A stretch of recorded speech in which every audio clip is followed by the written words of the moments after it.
Okay, boys and girls, we are going to continue our park sculptures today. Remember from last week, we started these sculptures and we are trying to make these sculptures look like a park design of a playground. We're using paper strips to fold different lines to put into our sculpture. So to be finished with your sculpture today, your goal is to make sure you have at least 10 pieces in your sculpture. So if I'm counting the sculpture right now, I see 1, 2, 3, 4, 5, 6, 7, 8, 9, 10, 11. This person can be done, or they can keep adding a few more pieces. So if you're done with your sculpture design, you're going to work on two things today. You're going to work on a drawing of your sculpture, and you're going to work on making a little answer key for what is inside of your sculpture. So the first thing I'm going to do is make my answer key for my sculpture. You will find this worksheet at your table. It says My Park Design.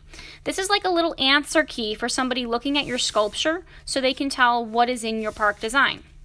So I'm going to start with number 1.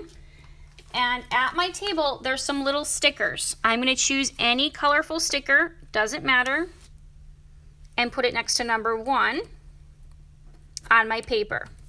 So my number 1 is going to be one of the pieces on my sculpture. I'm just going to pick one of these, and then I'm going to put this sticker on that sculpture piece. So let's say I want to start with this zigzag part right here.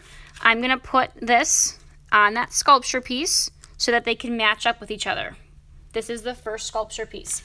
I'm going to think of a creative name for this. What would I call this piece of equipment on the playground? Maybe if it's supposed to be some stairs with a slide, I will just say slide.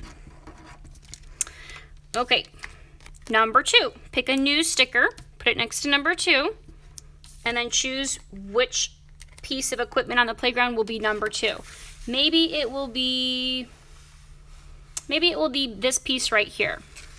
So I'll put this sticker on, and what will I call this piece? What will it be in my sculpture? I think it looks kind of like a tunnel to go underneath. So I'm just going to call it the tunnel.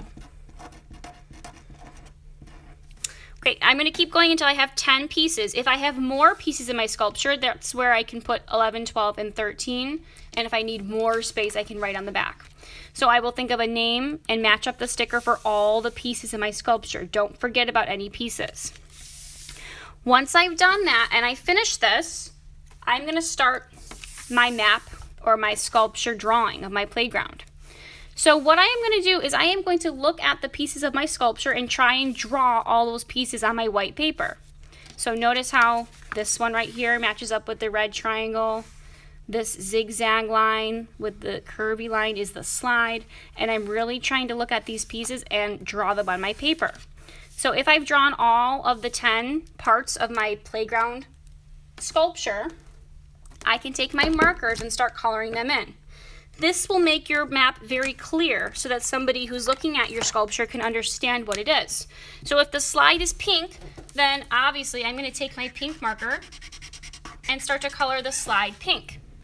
If the 2 circles over here, the tunnel, are purple and green, then I'll start to color those purple and green. I'm going to try my best to draw each of these lines and shapes the way that it looks in my sculpture. So sculpture is first, 10 pieces or more. My park design list is second with your stickers. And the third thing you'll do is draw. So you're drawing. If you finished all 3 of these, then your whole project altogether is finished.